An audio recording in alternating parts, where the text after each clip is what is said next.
Picture a small town in the summer of 1980, where the sound of children laughing filled the air, and it seemed as though the darkness had no impact on life. But a terrible tragedy that would haunt its residents for the rest of their lives took place right in the center of this small town named Mishawaka. On June 15, 1980, 15-year-old Shelly Ann Warner disappeared without a trace, leaving her family inconsolable. 10 agonizing days later, her lifeless body was found next to the Madison Road train tracks with a gunshot wound to her head. How could such a terrible crime occur in a peaceful town? Who could have done this wicked deed? Northern Indiana's Mishawaka is a thriving commercial city with a special charm of its own. Daily life is set against a beautiful scenery thanks to Penn Township's lovely location along the St. Joseph River in St. Joseph County. The city, which has a population of about 51,000, proudly bears the name, the Princess City. Traditional neighborhoods and brand new residential subdivisions coexist in Mishawaka, which was thoughtfully planned to foster a strong sense of community and connection. The locals are renowned for their friendliness, kindness, and shared love of adventure. Even in this tight-knit neighborhood, a horrifying crime took place that permanently destroyed Mishawaka's tranquility and inscribed its name in the journals of tragedy. Shelly Ann Warner was born on July 4, 1964, and little is known about her early years. She and her mother, Kathleen Warner, lived together in a house in Mishawaka, Indiana. Shelly was raised by her mother after her parents got divorced. Her mother worked as a teacher at a nearby elementary school. Shelly attended Mishawaka High School at the young age of 15, where she participated in sports and sang in the school band. She had no known enemies and was not in a relationship. Shelly was a young woman with a promising future who was eager to pursue her goals. She was bright and full of hope. Shelly was bursting with youthful vitality and excitement for the possibilities of life at the time. She was unaware that fate had a different plan for her.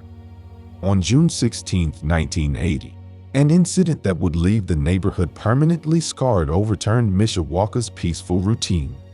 A 15-year-old high school student from Mishawaka named Shelly Ann Warner set out on what was supposed to be a typical day.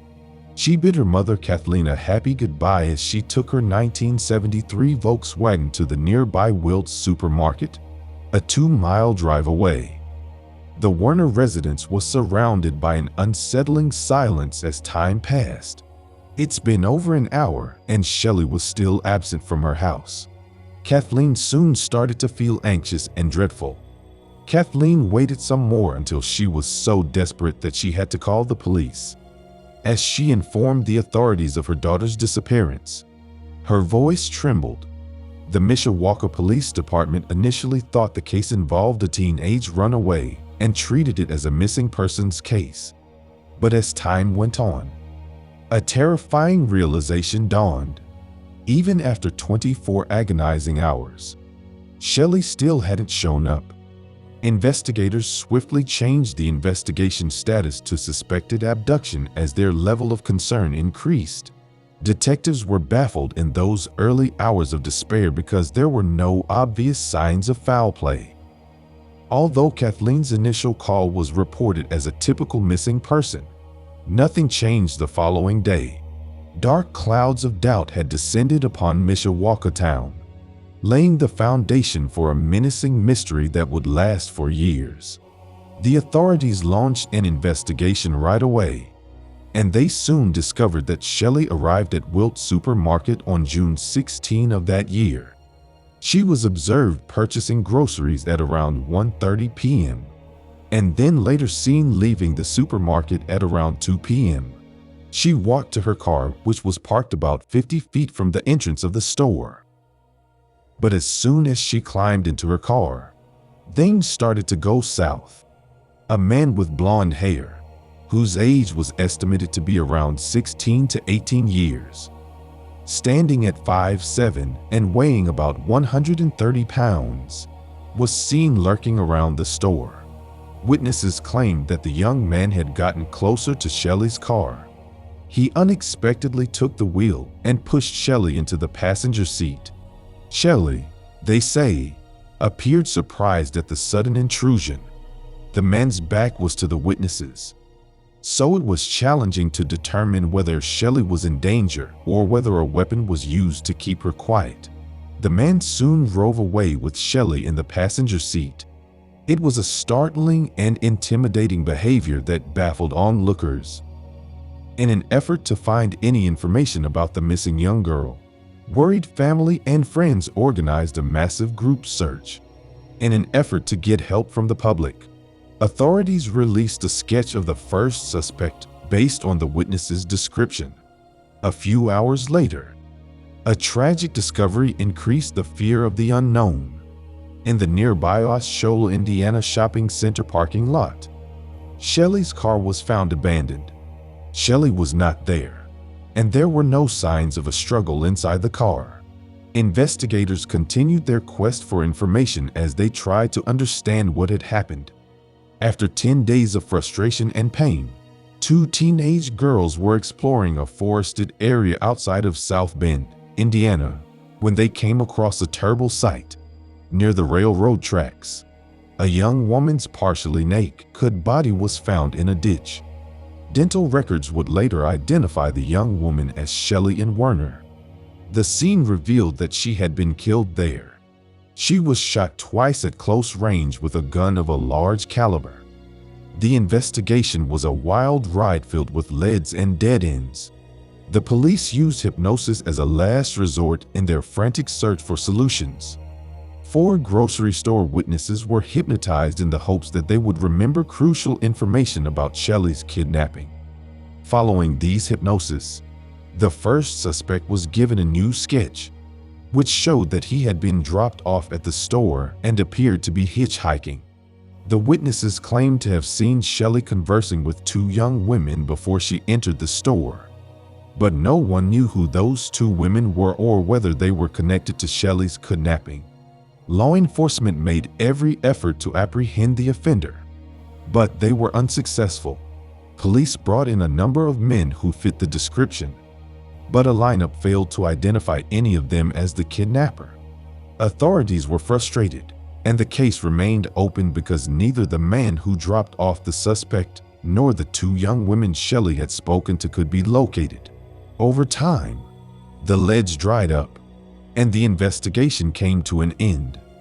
The authorities had long been baffled by Shelly's murder. She seemed to be a typical high school junior, and the cause of her death was still unknown.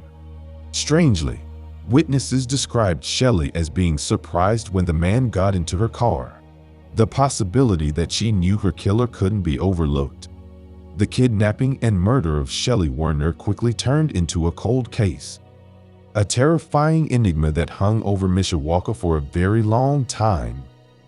The Mishawaka Police Department's cold case team took over the investigation after the St. Joseph County Metro Homicide Unit was disbanded in late 2021.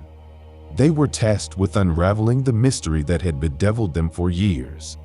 The unsolved murder of Shelly Werner had cast a long shadow as time went on. But after 43 years, in April 2023, a crucial witness came forward, shedding fresh light on the terrifying case and providing a glimmer of hope amid the darkness. This witness, a woman who had kept quiet out of concern for her family's safety, finally mustered the courage to speak up. The suspects had intimidated this witness. According to Jim Campbell, one of the investigators who toiled tirelessly with Dave Dossman, Tim Corbett, and Sam Walsh to find the answers to the case. The witness's admission was a paradigm-shifting revelation. She named the 3 individuals responsible for Shelly's murder. However, the authorities didn't reveal their names. Unexpectedly, it was discovered that Shelly didn't know much about these men. She probably only knew their family because they were older than her. But the police haven't said why she was hurt or who was responsible. Over the years, 2 of the suspects passed away. Detectives were previously unaware of the fact that one had passed away in 2001, the second had also died in 2010, and the third had disappeared into thin air. This new information led to the reopening of the investigation into Shelly's abduction and eventual murder. Detectives dug deeper into the histories of the three men and found a horrifying history of violence, supporting the initial witness account. These men appeared to have been directly involved in Shelly's tragic passing.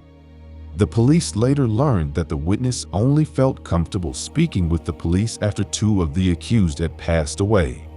The Mishawaka Police Department created a cold case unit in January 2022, made up of former South Bend homicide detectives, with the purpose of looking into unsolved homicide cases like Shelly's. This team put in a lot of effort, finding additional witnesses and accumulating proof that supported the first witness account. But as they looked further, they discovered that the third suspect passed away in 2018. An important development was the discovery that three men were involved in the kidnapping and murder of Shelly and Werner. It illustrated the significance of a witness's courage in speaking out more than 40 years after the terrible incident.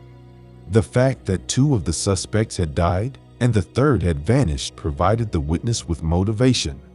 The agony of Shelly's family and the neighborhood was made worse by the fear and intimidation these suspects had used over the years to keep important information hidden.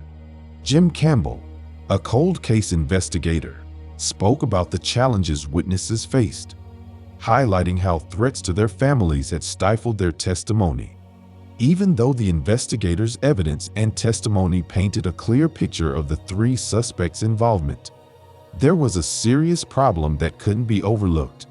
How could the investigators continue their work and bring justice to Shelly's family when all three of the suspects were already dead?